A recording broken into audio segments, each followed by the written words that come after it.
In a forgotten corner of the world, a mysterious dungeon was discovered. But inside, adventurers found not treasure but bizarre, otherworldly artifacts. With no known use or value, these items were simply cast aside. Which brings us to one man, staring down at his own strange discovery. His party members are equally unimpressed by his latest find. The big guy questions if this foreign object has any real value. The healer, Tarut, reminds him that it's his job to figure that out. Grom, the party's tanker, speculates it might be a tool of some kind, while the thief, Kushi, examines the strange device with pure curiosity. But their leader, Jik, is the one who has to make the final call. Jik quickly realizes he was wrong to ask for her input. Tarut takes a closer look, wondering what strange material it's made from. But it's Grom who seems to be having a strange vision. He stares into the object, imagining it as a bowl for a cursed meal. The others realize he's just hallucinating from hunger. Their debate is cut short by the appearance of a slime. Jik sees an opportunity and immediately puts the device to the test. He concludes that as a weapon, it's completely useless. Still puzzled, he decides they should just continue their exploration. But a sudden, shocking sensation stops him in his tracks. It wasn't Jik who felt the sensation, but Tarut, as the object flies through the air and sticks right to her. She whirls around, demanding to know what Kushi was thinking. With an audible pop, she yanks the device free, utterly baffled by its strange adhesive quality. She insists they examine it properly, but Jik can barely meet her gaze. Then, Kushi has a breakthrough, proudly declaring her theory about its true purpose.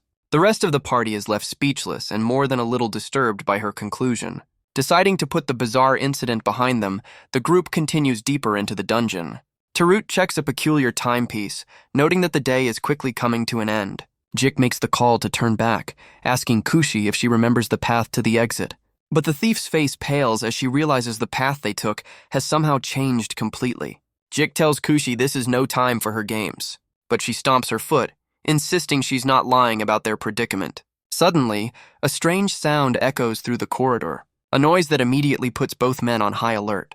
The ground beneath them gives way, sending the entire party into a panicked freefall.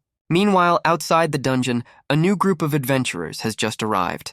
They speculate that some rookies are still inside, unaware of the dangers that awaken at night. Back below, Jik slams his fist into the ground after a hard landing. He struggles to make sense of what just happened to them. A glance upward reveals their new problem. They've stumbled into a trap, with Kushi caught dangling from the ceiling. Jik looks up in disbelief, realizing the ceiling has sealed shut.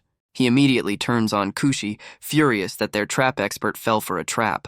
The thief can only hang her head in shame, but Tarute steps in, reminding him that anger won't solve their problem.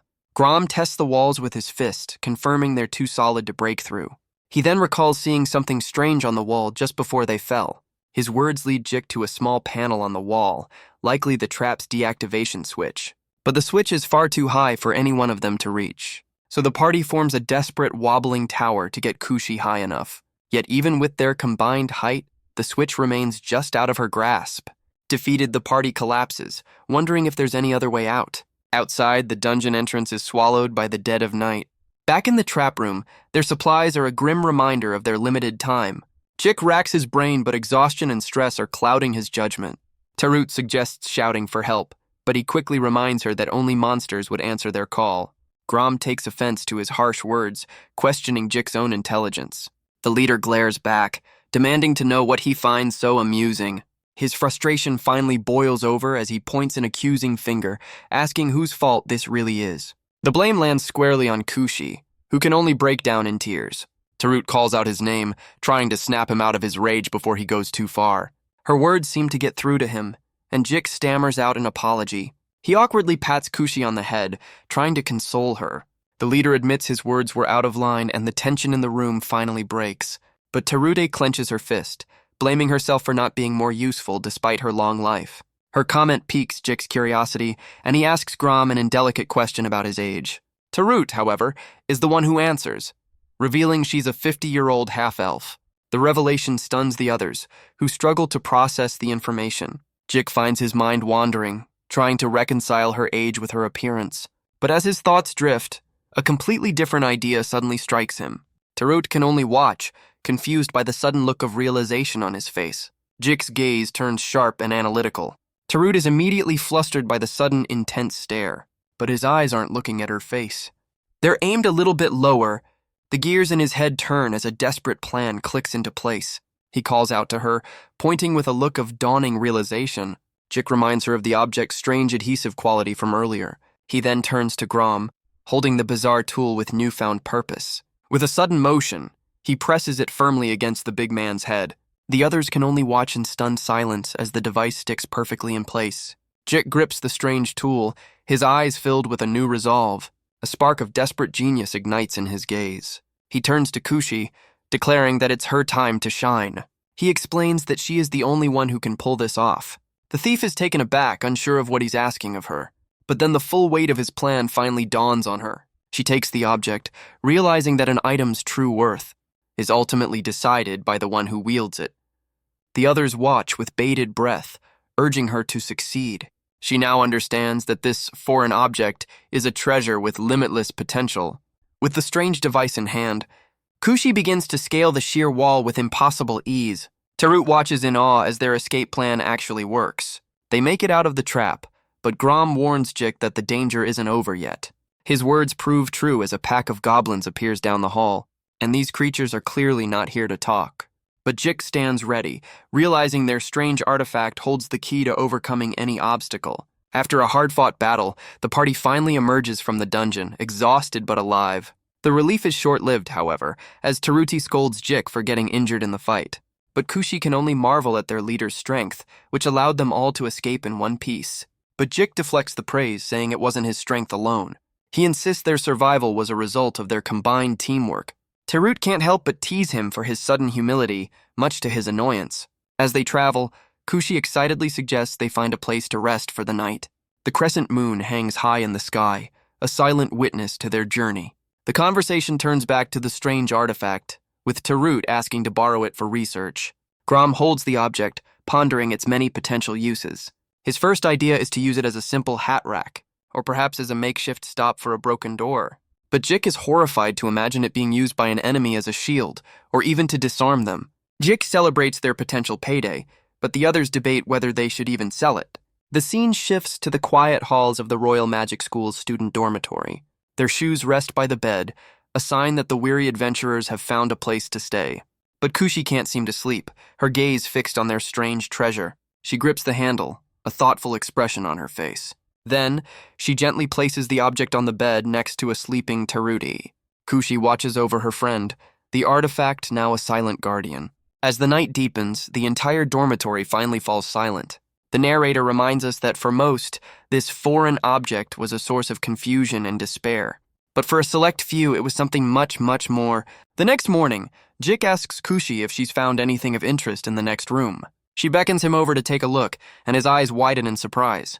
The rest of the party is just as baffled by the strange discovery. Lying on the floor is a long, smooth wooden club unlike any they've seen before. Beside it rests a bizarre, oversized leather gauntlet, and a hard white ball with curious red stitching completes the strange set. Jik looks around the storeroom, wondering which of these items is the real treasure. He picks up the wooden club, immediately noticing its exceptional quality. Tarut explains that unlike a simple branch, this object is perfectly weighted and balanced. Grom tests the ball's surprising durability, while Kushi has already found 2 more to play with. Jik examines the ball, noting the incredible craftsmanship of its leather and stitching. Tarut is just as impressed by the oversized leather gauntlet. She marvels at the intricate leatherwork, convinced it's a one-of-a-kind artifact. But as she brings it closer for a better look, a foul odor makes her recoil in disgust. She immediately drops the gauntlet, wanting nothing more to do with it. Jik picks it up, confirming the overwhelming stench of sweat and mold. He concludes that all 3 items are just as strange as their first discovery. Kushi wonders if they're really going to haul all of this back with them. Meanwhile, their original treasure sits forgotten in the corner. Kushi reminds them that their first strange artifact sold for a surprisingly high price. She then turns to Tarut with a mischievous glint in her eye. The healer recoils in shock, her hands flying to her face. She lets out a muffled cry, completely caught off guard by Kushi's prank. The thief points out the incredibly sticky substance now smeared all over her. Jik takes a closer look at the bowl, a flicker of recognition in his eyes. He realizes it's not just some random goo, but pine resin, a substance known for its many practical and very sticky applications. But Jik knows its most important feature is the incredible grip it provides. He demonstrates by pressing the club firmly against one of the stitched balls. He scoops out a generous amount of the sticky substance with his knife. Tarut watches, confused, as he carefully applies it to the end of the wooden club. Jik then holds it up, asking the healer for a little bit of fire. With a flick of her wrist, a spark of magic flies from her hand. The club erupts into a brilliant flame, and the party realizes he's just created a makeshift torch. Tarut immediately complains about the danger, while the others just pull faces at her. The crackling flame pushes back the oppressive darkness of the corridor. Now with a light to guide them, the party continues their exploration. But their progress is interrupted by a strange, suspicious sound. Kushi asks if someone was responsible, but Jik quickly silences her with a glare. The source of the noise reveals itself. A small patrol of goblins. Jik realizes they haven't been spotted yet, seeing this as the perfect opportunity. But he holds Tarute back, explaining that goblins have a habit of hoarding shiny objects. Tarute recalls their original goal was treasure, a concept she teases Jik about forgetting. Jik decides they'll follow the creatures, hoping they'll lead them to their stash. The party moves with practiced silence, shadowing the goblins every step. Their pursuit leads them to a large sealed door at the end of the hall. Kushi complains about a foul stench, but Jik simply calls it a fine nest. But Tarute's eyes light up as she spots something gleaming inside. A magnificent silver trophy, the first real treasure they've seen. The goblins are gathered around the trophy, treating it like a sacred idol. Jik is overjoyed at the sight of a real prize, but Grom warns him of their overwhelming numbers. He explains that in a chaotic brawl, his ability to tank for the party would be completely nullified. Jik turns to Tarut for a solution, but she admits her defensive spells won't last long. Just then, Grom speaks up, telling Jik that he has an idea. Jik relays the simple yet risky plan: protect their vital points at all costs. The others are stunned, realizing this strategy is a massive gamble. Inside, the goblin leader grins, completely oblivious to the approaching threat.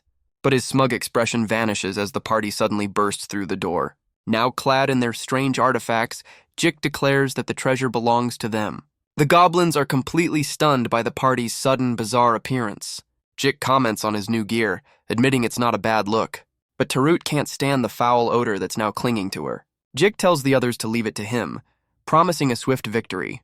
And with that, he charges headfirst into the horde, scattering goblins with ease. The goblin leader can only watch as his minions are effortlessly tossed aside. His expression hardens, a silent rage building within him. He signals for a much larger goblin to step forward and handle the intruders. But as the creature gets closer, Jik is hit by an overwhelming stench. Kushi realizes this goblin is the source of the foul odor from the gauntlet.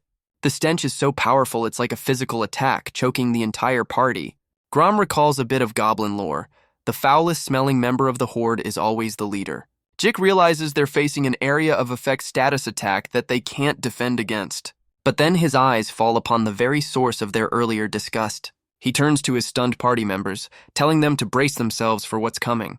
The goblins can only watch, confused by this sudden pause in the fighting. Their leader scoffs, believing the adventurers have finally lost their nerve. But the party reveals their new strategy: fighting fire with fire. The tables turn as the goblins are now the ones overwhelmed by the concentrated odor. Jik realizes that perhaps this was the true purpose of their strange artifacts all along. The goblin leader gags, completely overwhelmed by the party's counterattack. But Jik isn't finished yet, pulling out a strange canister and aiming it right at him. The goblin horde breaks and flees, unable to stand the combined stench. Jik stands victorious, frustrated that the fight isn't truly over. Kushi brings up a strange rumor she once heard about a certain goblin weakness. Tarut looks to her, asking if there's any truth to the bizarre story. But Jik snaps them back to reality, demanding to know why they're just standing around.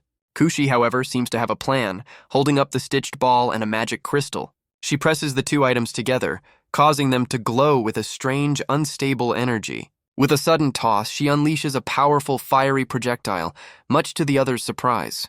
Kushi calls out to Jik, telling him to finish the job. Jik, wearing the gauntlet as a makeshift helmet, prepares for the final blow. He tightens his grip on the strange wooden club, and with a mighty swing, he connects with the glowing projectile. The enchanted ball rockets through the air with incredible speed, striking the goblin leader dead center. The impact results in a massive explosion, sending the trophy flying through the air. Jik triumphantly holds up their prize as the others celebrate their unlikely victory. Sometime later, the party arrives at a local establishment in town. Jik slams their haul onto the counter, demanding payment for all of it. The shopkeeper sighs, complaining that they've brought him yet another pile of strange junk.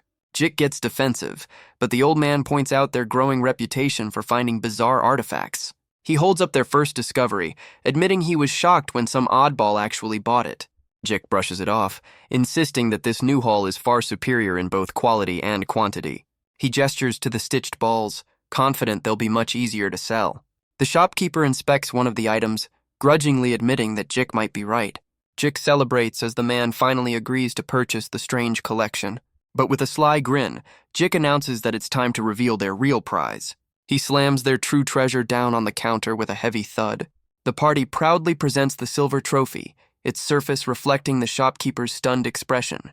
But the shopkeeper is thoroughly unimpressed, dismissing their grand prize as a worthless piece of scrap metal. He lectures Jik, telling him to develop a better eye for treasure if he wants to be a real adventurer. But his biggest complaint is their overwhelming stench, and he quickly shoos them out of his store. Sometime later, the party finds a hot spring in the dungeon's underground lake area. Tarut complains that she's covered in slime thanks to Jik's reckless fighting style. From off-screen, Jik offers a less than sincere apology for the mess. He defends himself, saying he never expected a simple slime to suddenly explode. Grom panics, pointing out that another slime seems to have attached itself to Tarut. But as the healer looks down, a sudden thought crosses her mind. She remembers the strange adhesive quality of their very first bizarre artifact. She realizes with some embarrassment that she's in desperate need of new undergarments. With the party now clean and refreshed, Jik decides it's time to continue their search. It isn't long before Kushi spots something hidden in the corner of the next room. Jik immediately dismisses it, certain it's just more worthless scrap. But as they approach an old chest of drawers, he realizes there's something inside. Tarut can only blush, completely flustered by their latest discovery. Jik holds up a small piece of fabric, calling it another useless piece of trash. Grom, however, examines a different piece with the eye of a connoisseur, praising its artistic quality. He insists that if his intuition is correct, this is an item of incredible value. Kushi calls out to Jik, telling him to come and see for himself. Kushi immediately finds a novel use for one of the items, suggesting it would make a perfect sleep mask. But Jik is still puzzled by the strange shape, wondering what it could possibly be designed to hold. A sudden memory strikes Tarute as she recognizes the garment's peculiar design. Grom offers his own theory, speculating that these intricate patterns are favored by the nobility. Jik's expression shifts as he realizes that if nobles like them, they must be worth a fortune. His greed takes over completely, and he declares they're taking every last piece they can find. Tarut then points out another door, guessing it might be some kind of warehouse. Kushi eagerly volunteers, promising to get the locked door open for them. But what they find inside is a line of strange, headless mannequins. The entire party lets out a collective scream, completely terrified by the sudden discovery. Grom tells Jik to get a grip, pointing out that they're just harmless fakes. He speculates they might be training dummies, but questions their exclusively female form. Tarut, however, is putting the pieces together, though her pride makes her reluctant to explain it to the men. But Kushi has no such reservations, proudly holding up one of the garments with a look of sudden understanding. Tarut quickly tries to silence her, completely embarrassed by the thief's lack of subtlety. Jik, still oblivious, teases Tarut, asking if any of her noble friends might know what these are. The healer can only stammer in denial, insisting she doesn't have any friends at all. Meanwhile, Kushi's curiosity leads her to examine another one of the strange garments. Tarut turns to Jik for help, but he's just as lost as she is. Their confusion turns to horror as Kushi finds yet another creative use for their discovery, much to Tarute's utter despair. Jik snaps at Kushi for her bizarre behavior, while Tarut looks on in utter disbelief. Grom suggests they table the discussion for now and just head back. With that, the party turns their backs on the strange storeroom. They soon find themselves back in a familiar part of the cavern. Jik decides they've had enough for one day and tells Kushi it's time to go.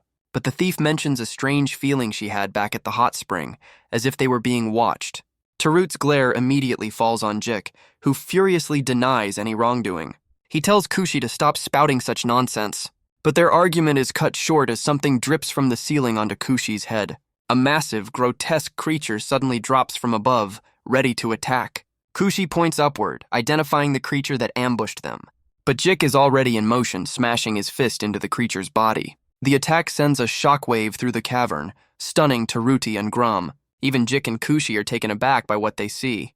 The grotesque shell shatters, revealing a massive lizard underneath. Tarut can't understand why such a creature would be in this part of the dungeon. The lizard's gaze is unnervingly intelligent, as if it's been waiting for them. Before she can react, the creature lunges forward with incredible speed, but Grom throws himself in front of her, taking the full force of the blow. Jik draws his sword, furious that the beast would target the healer first. He brings his blade down hard on the creature's head. But Jik is stunned to find its scales are like solid rock. His sword simply bounces off, unable to pierce its hide. The others watch in alarm as Jik realizes the beast is far faster than it looks. The lizard glares, completely unfazed by an attack that should have been a killing blow. It lets out a vicious roar and lunges forward once more. Grom is sent flying backward by the sheer force of the impact. The party can only scream his name as their tanker is overwhelmed. The creature presses its advantage, ready to finish him off. But Grom is knocked over the edge of a cliff, and Jik promises to go after him. But Grom calls out from below, telling the others to escape without him. Jik furiously rejects the idea, refusing to leave his friend behind. He desperately scans their surroundings, searching for anything that could help. Just then, the lizard's sharp tail whips past them with blinding speed. The sudden movement gives Jik a spark of inspiration. He shouts down to Grom, telling him to grab onto the creature's tail. Tarut questions the insane plan, but Jik insists he knows what he's doing. Even Grom is skeptical, wondering how he could possibly restrain such a massive beast. The monster lunges again, its massive jaws snapping shut. But Jik's hand tightens around one of their strange artifacts, his plan set in motion. The creature's jaws clamp down hard on Grom's shoulder, but the big man stands his ground, his expression unreadable behind his strange headgear. With a surge of strength, he forces the monster's mouth open, holding it at bay. Taruti can only watch in disbelief, wondering what Jik is planning. He holds up one of the strange garments, much to her absolute horror. He then calmly picks up a stone from the ground and loads it into his new makeshift slingshot. The healer's face pales as she realizes the sheer insanity of his idea. With a determined look, Jik begins to spin the improvised weapon. Tarut lets out a silent scream, completely terrified by what's about to happen. With a steady hand, Jik pulls back his improvised weapon. He unleashes the stone projectile with a determined cry. The small rock flies true, aimed for the monster's only weak point. Jik screams for Grom to get out of the way. The big man understands immediately, bracing himself for the impact. The lizard can only watch in shock as the projectile enters its open mouth. The stone finds its mark, striking deep inside the creature's throat. Jik lets out a triumphant roar as his insane plan actually works. But Grom's body suddenly twitches, his expression unreadable. His ear picks up a faint, almost imperceptible sound. Sometime later, Kushi complains that they've once again come back with no real treasure. Grom speculates that the area they explored had already been picked clean by other adventurers. Jik realizes that if they want to find anything worthwhile, they'll have to venture much deeper. But Tarut is lost in her own world, staring blankly at one of the strange garments. Jik notices her odd behavior, wondering what's gotten into her today. The party soon arrives back at the familiar shop in town. The shopkeeper examines one of the pieces, admitting it has a strange, almost captivating quality. Jik explains his theory that the wealthy, particularly nobles, are fond of such intricate patterns. The old man is skeptical at first, but then the image of a potential high-class customer flashes in his mind. He suddenly realizes this could be his chance to attract a richer clientele, much to Jik's confusion. Jik suddenly notices Tarut is missing, and Kushi explains she was tired and went on ahead. He reflects that she has the least experience as an adventurer and shouldn't push herself too hard. Grom adds that since she's a student, she likely has to study after their long days of exploring. Meanwhile, Tarut privately admires her new purchase in front of a mirror. Kushi playfully peeks in on her, much to the healer's startled surprise. Back with the others, a familiar rumbling sound reminds Jik of his empty stomach. The entire party looks exhausted and hungry as he asks if they have anything to eat. Grom offers him a steamed potato, but Jik's expression shows he's tired of the same old meal. He complains that while it's filling, the cold, bland food always dampens his spirits. Tarut tells him to be patient, revealing she has some chocolate for them as an emergency ration. Jik makes a desperate suggestion to eat a monster, an idea Tarut immediately rejects. But their hunger is forgotten when Kushi excitedly points to a nearby door, certain she's found something. They peer inside, discovering a large, mysterious wooden crate. Faded lettering on its side offers a cryptic warning to handle the contents with care. Jik pries open the lid, wondering what could be inside the strange box. Kushi immediately mistakes the contents for some kind of fruit, much to Jik's confusion. And before anyone can stop her, she takes a huge bite out of the bizarre object. Terute panics, scolding the thief for her recklessness as Kushi's face fills with regret. Jik takes a closer look at one of the items, realizing it's not food at all, but made of metal. He's particularly puzzled by a small metal ring attached to the top of the device. He gives the ring a tentative pull, and it comes loose with a surprising click. But his experiment is cut short when Kushi points out another discovery. This time they've found a collection of long wooden handles with metal heads. Jik picks one up, a flicker of understanding crossing his face. Grom confirms his suspicion, identifying them as a type of mace, though Jik finds their design a bit strange. Kushi, however, only sees their potential value, figuring they'll fetch a decent price. But Jik has a different idea, wondering if they can use the mace to crack open the metal fruit. Kushi loves the suggestion, comparing it to cracking a coconut as she winds up for a swing. Just then, Terute stops her, a much better idea forming in her mind. She reminds them they have a pot, perfect for melting down their emergency chocolate. Jik watches with a puzzled expression as Terute begins to stir the pot. But she's not using a pot at all, but one of the strange metal objects filled with potatoes. She ignores his protests and breaks apart their emergency chocolate ration. With a focused look, she begins to mix the ingredients together. Kushi is completely baffled as Terute uses one of the maces to mash the mixture. With practiced hands, she begins to carefully shape the sweet concoction. She then uses a bit of her magic to gently heat the newly formed treat. The delicious aroma immediately catches Jik completely by surprise. The result is a surprisingly appetizing batch of chocolate chip sweet potatoes. The rest of the party can only stare in amazement at her culinary creation. Jik takes a hesitant bite, his expression immediately shifting to one of pure delight.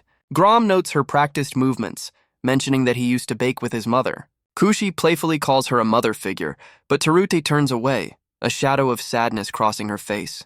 Her strange reaction leaves Jik completely puzzled, but Terute quickly shakes it off, declaring that their break is over and it's time to move on.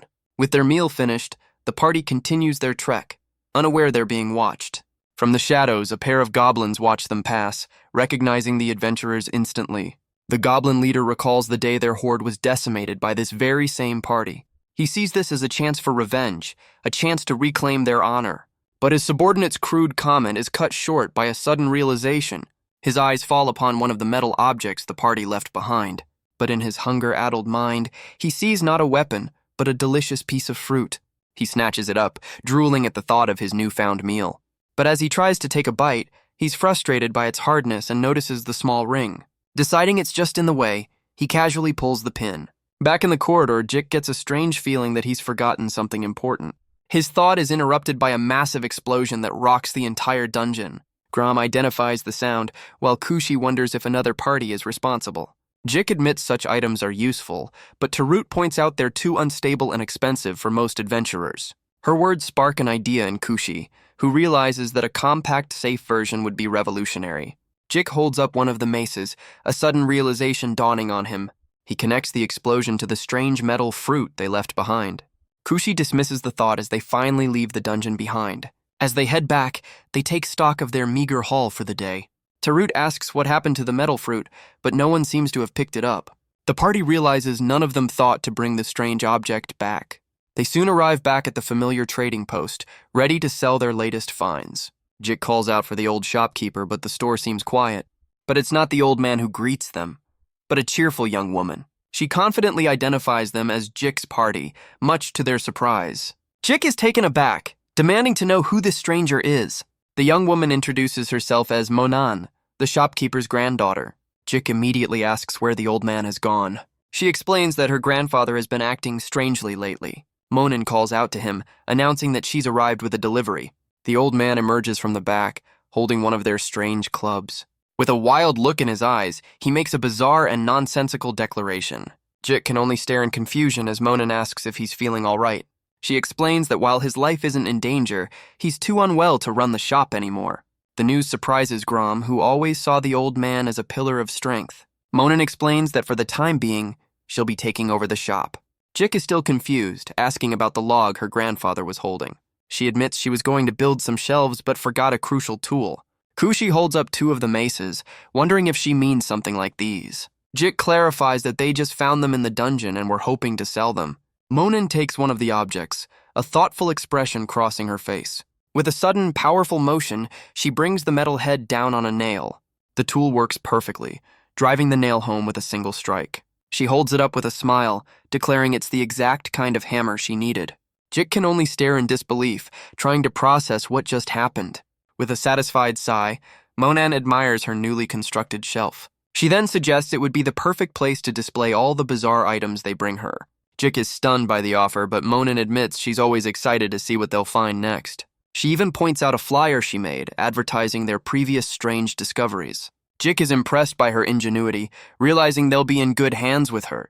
Monan gives a confident wink, promising to take good care of them. As they leave, Jik reflects that while he's worried for the old man, their appraisals are now up to Monan. But Tarut seems troubled, unnerved by the young woman's confidence. Kushi notices her friend's strange mood and asks what's on her mind. Tarut can only wonder if, with the passage of time, everyone eventually forgets everything. Jik and the others can't help but notice Tarut's somber mood.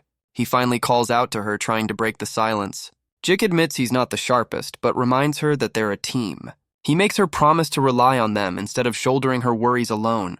Kushi teases him for the sudden sincerity, but Terute seems quietly moved by his words. Meanwhile, back at the dungeon, a pained cough echoes from the entrance. The two surviving goblins curse the party, realizing they were hit by an explosion. The leader grabs one of the discarded maces, vowing to crush their skulls in revenge. But he notices a strange wire at the end of the handle and decides to pull it. Back in their room, Kushi is startled by a distant sound, but Tarut tells her it's nothing. The party takes a moment to catch their breath, though Kushi seems to be in a world of her own. She playfully tells Jik it's time to move on, but he reminds her this is no picnic. His lecture is cut short as he senses a presence, demanding to know who's there. A strange, cartoonish figure suddenly pops out from around the corner. Jik lets out a sigh of relief, realizing it's just a strange doll. The others gather around, wondering if it's some kind of elaborate prank. Taruti tries to decipher the strange writing on its headband, but the meaning is lost on them. Jik dismisses it as a waste of time, telling the others they're moving on. The doll seems to respond with a quiet, unsettling acknowledgement. But as they turn to leave, the sound of heavy footsteps echoes from down the hall. The party comes across a strange, crudely carved opening in the wall. But as Jik peeks inside, he immediately recoils in shock. The strange doll warns him that it's not the only one around here. Jik turns away, completely fed up with this latest bizarre development. They venture into a cavernous area, and he tells the others to watch their step. But their path is soon blocked by a strange sign, and they wonder where this leads. Jik looks up, a puzzled expression crossing his face. He's staring at a modern-looking sign warning of falling rocks. Tarut mistakes the symbol for a witch's hat, adding to their confusion. Kushi gets a bad feeling about this place, and Jik seems to agree. His gaze snaps upward as the ceiling begins to crumble. He screams for the others to run as a rock slide comes crashing down. But Grom stands his ground, shielding the others from the worst of the debris. The path ahead is now completely blocked by a mountain of rubble. Jik urges Tarut to her feet, telling her they need to climb over. But Grom warns that the pile is unstable and could trigger another collapse. Frustrated, Jik decides they'll have to find another way around. He turns to leave, but notices something is wrong with Tarut. She explains that in the chaos she lost one of her shoes. Jik warns her that this is no place to be walking barefoot, but she insists she can handle it. But as he takes a step forward himself, a sharp pain makes him flinch. Taruta looks over, her own bravado forgotten in her concern for him. He turns his back to her, telling her to hurry up and get on. She's completely flustered, insisting she's not a child, but he tells her that's not the point. He explains that in a dungeon, sticking together is their #1 priority. Realizing he's right, she quietly apologizes and agrees to his plan. As she climbs onto his back, there's a moment of awkward closeness. The sudden sensation catches Jik completely off guard. She asks him what's wrong, but he quickly insists that it's nothing at all. Meanwhile, Kushi comments on the bickering pair, wishing they'd just get along. She notes that their pride often gets in the way of them truly relying on each other. She then playfully teases Grom, pointing out how he quietly watches over everyone. But her teasing is cut short as something up ahead catches her attention. It's the strange doll from before now scurrying away down the corridor. And clutched in its hand is the very shoe that Tarute had lost. Kushi immediately points, ordering Grom to give chase to the tiny thief. Without a word, the big man breaks into a determined run. He pushes forward, a bead of sweat forming as he picks up speed. Their pursuit leads them to a bizarre tunnel entrance, plastered with strange, unfamiliar signs. Grom comes to a halt, staring down a corridor filled with strange, modern signs. But inside, a pair of goblin sentries spot him and immediately raise the alarm. The big man's expression hardens as he realizes they've run straight into an ambush. A volley of arrows suddenly rains down on them from a waiting goblin war party. Meanwhile, Jik continues to carry Tarut through the treacherous, rocky terrain. Her grip on his shoulder tightens, betraying her attempt to act unfazed. But Jik can't help but notice that she's surprisingly heavy for her size. Tarut immediately calls him out on his thought, leaving him completely stunned. She reminds him that this entire situation is his fault to begin with. Jik sighs, pointing to a nearby ledge and telling her they should rest for a moment. But Tarute stops him, asking if he's noticed something strange. She explains that the doll they just saw is the exact same one from the cavern entrance. Jik speculates that someone must have gotten ahead of them and placed it there. But Tarute reminds him they haven't sensed anyone else, making that theory seem impossible. He struggles to believe a doll could move on its own, but she points out all the other bizarre things that have happened. She asks him to think back on all the strange events they've encountered so far. She recalls Kushi's claim that the path had changed, and the sudden aggression of the lizard monster. She then connects the dots, realizing that one of their strange artifacts was always present during those incidents. Jik is still skeptical, questioning how the artifacts could be related when they haven't found any today. But Tarut offers a chilling new theory. What if the doll itself is one of those foreign objects? Jik's mind flashes back to the doll, the word danger written clearly on its hat. He sarcastically claims to understand completely, but Taruti immediately calls his bluff. Meanwhile, the goblin horde charges forward with a furious battle cry. Grom complains about their relentless assault, telling Kushi they need to retreat for now. Arrows rain down, deflecting harmlessly off his makeshift shield. He brandishes the strange sign, using it as an improvised weapon. His expression hardens as he prepares to counterattack. With a powerful swing, he smashes through the goblin ranks. Kushi looks on as Grom wonders if he might have overdone it. They find Tarut's shoe lying abandoned on the ground, the doll nowhere in sight. Jik's expression shifts as he tries to process her words. His mind flashes back to the doll, now seeing it in a completely different light. He struggles to put her complex theory into his own words. He suggests that the artifacts themselves might be warped by the very chaos they create.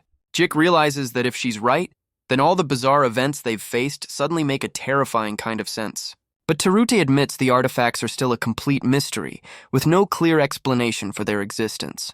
Jik clenches his fist, realizing this is far more dangerous than the job he signed up for. The weight of this revelation falls on Tarute, who blames herself for not realizing the truth sooner. But Jik cuts her off, declaring that as the leader, any consequences are his responsibility alone. He then waves it off, telling her to stop with the heavy talk and assuring her they'll be fine. Tarut reminds him of his own words about how she shouldn't be shouldering her burdens alone. But Jik simply states that adventuring is valuable precisely because it's dangerous. His words seem to reach her, and he tells her to trust him and get on his back. With a tight grip on his shirt, she finally relents. Her hand rests on his shoulder as she prepares to climb up. She leans against him, and Jik is momentarily stunned by the sudden closeness. Tarut explains that this is simply a more stable way to hold on, and he awkwardly agrees. But their quiet moment is shattered as Kushi suddenly appears, pointing them out. The thief teases them about how close they've gotten, much to Tarut's flustered denial. Kushi then proudly holds up the missing shoe, explaining that a kind soul brought it back. Tarut explains that the strange doll was the one who guided them all the way here. Grom shows off the strange signs he picked up, speculating on their use as weapons or shields. Jik finds the strange imagery on the sign unsettling, though its meaning is a complete mystery. Exhausted from the day's events, Jik decides it's finally time for them to leave. The strange doll pops out again, trying to explain that its warnings were just a misunderstanding. The scene shifts to a grand estate under the light of the moon. A polished boot steps into frame, signaling a new arrival. Inside, an elven woman reports to a scarred man, telling him of a strange discovery in a local shop. The man's interest is piqued, and he asks her to elaborate. She opens a briefcase, ready to reveal the object of their interest. Inside, she reveals the very first strange artifact the party ever found. The elven woman confirms that after a thorough investigation, it is indeed one of the foreign objects. She then informs him that a certain group of adventurers has taken a keen interest in these items. The scarred man muses that there are still eccentrics in the world. He dismisses her suggestion to eliminate them, telling her not to be so hasty. Back in town, Tarut explains that every tool has a purpose, no matter how strange. They're soon greeted by Monan, who calls out that she's been waiting for them. She holds out a heavy pouch, explaining it's their share from the sale of the artifacts. Jik takes the bag, his hands trembling as he feels its incredible weight. The entire party is stunned, asking Monan if this massive payout is really for them. Monan winks. promising to work just as hard selling the items as they do finding them. Jik can hardly believe the sum they've just been handed. Kushi's mind immediately jumps to all the delicious food they can now afford. Grom notes that this outcome is exactly what Tarut had predicted all along, and Tarute can't help but gloat, reminding them that strange artifacts are often more valuable than traditional treasure.